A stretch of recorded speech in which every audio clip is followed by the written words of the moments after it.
Hey, good evening, everybody. Happy Thursday to you. Hope you're doing well. Hope you've had a good week so far. And it's homecoming week for your Carterville Lions. They've been celebrating at school all week, in the junior high and the high school.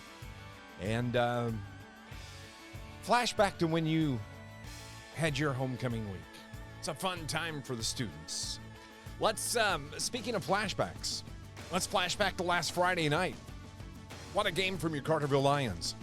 A impressive 49-0 shutout win over the Heron Tigers. What a game. And you got to remember, all of those 49 points were scored in the first half of that ball game against the Tigers a week ago. And the Lions come away with a 49-0 win over the Heron Tigers. It was 28-0 at the end of the first.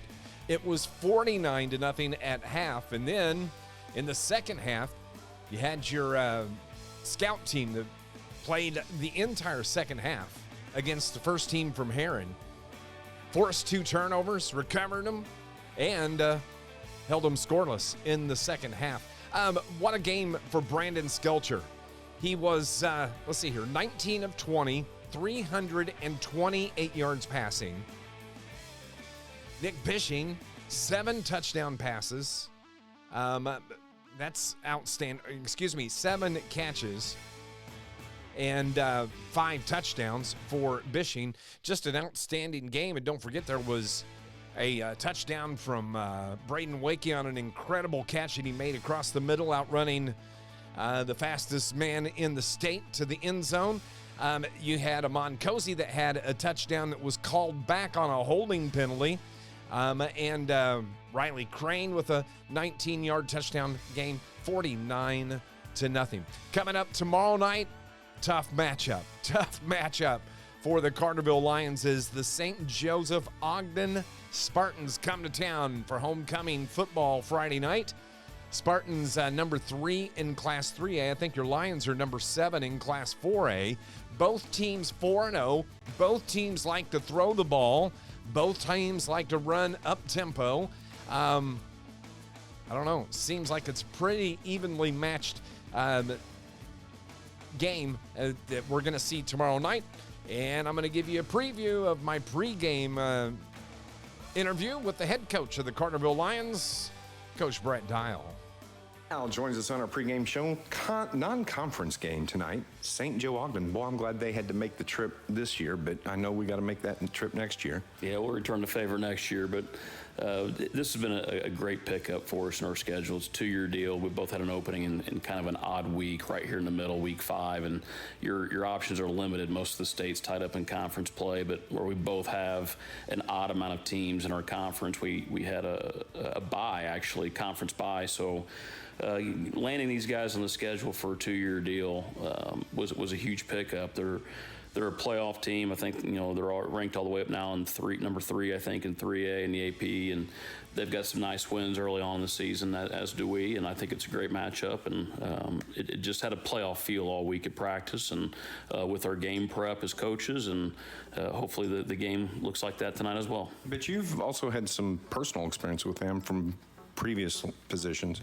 Right. So, when I was coaching up north, my first job, this was our arch rival. And, when I was a coach at Unity and had some experience with some very, great games with St. Joe. And then we had him for a 4-year deal here at Carterville, probably about, 12, 13 years ago. We played him, I think, from 2010 to 2013. We were 1-3 in that 4-game series, but 2 of those losses were real close within a score, and the year we actually beat them in 2013, they got second state in 3A. So it's been a great game for us.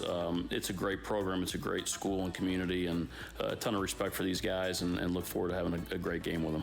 Coach, let's flash back to last week. That up speed, fast tempo, no huddle offense clicked in that first half.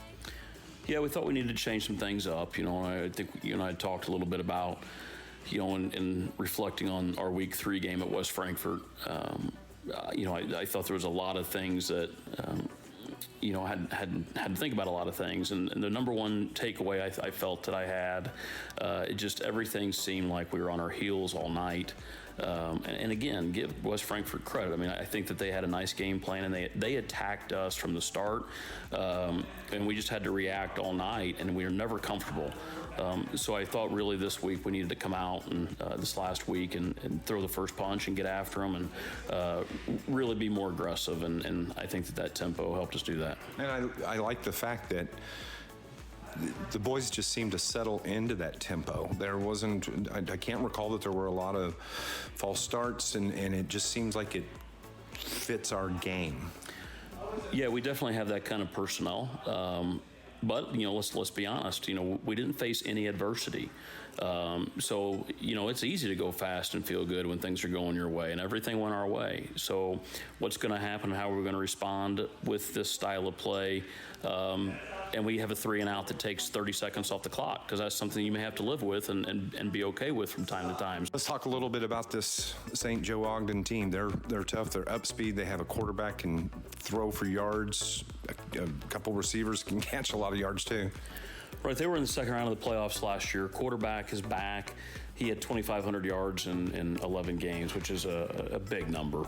And then he's got a receiver that, as a sophomore last year, had 1,200 yards receiving. And then they've got another kid this year. It's a sophomore. It's a real nice player, real good speed kid.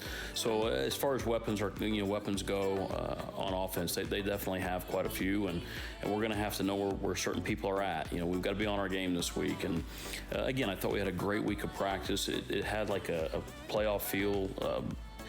With some of our prep and just how we had to approach the game, and we'll see. We'll see how it goes. And it's homecoming weekend.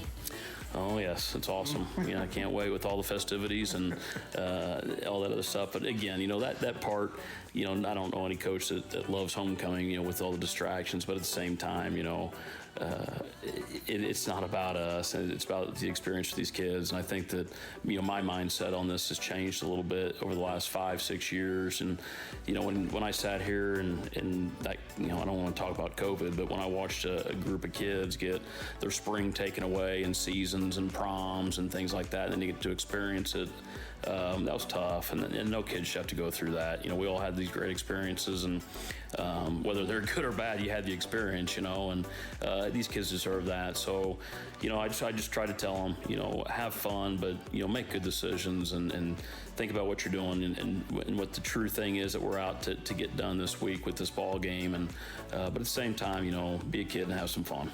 Thanks, Coach. Good luck. Thanks, Coach Brett Dial. You'll hear that tomorrow night during our pregame coverage on News Radio WJPF.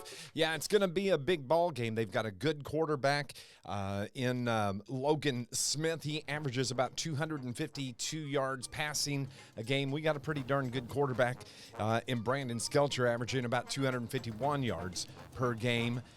Great receivers. Like you heard Coach talk about on the other side of the ball, we got great receivers as well. I think this is going to be just a dandy matchup tomorrow night between the number 3 team in 3A, the number 7 team in 4A, and I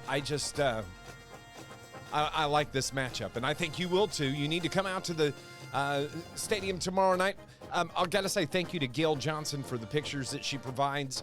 Just always is so helpful with that. And that's what you got to see there. Hey, the Hill Gang was back last Friday night. That was awesome to hear that cannon fire off for all those touchdowns. And then the last time as the players went down and saluted the Hill Gang at the end of the game. Just a good week. Come out tomorrow night. Of course, kickoff is set for 7 o'clock. And going to be a homecoming night, so we'll have extended halftime going on. But homecoming, always a great time. Don't forget to parade tomorrow.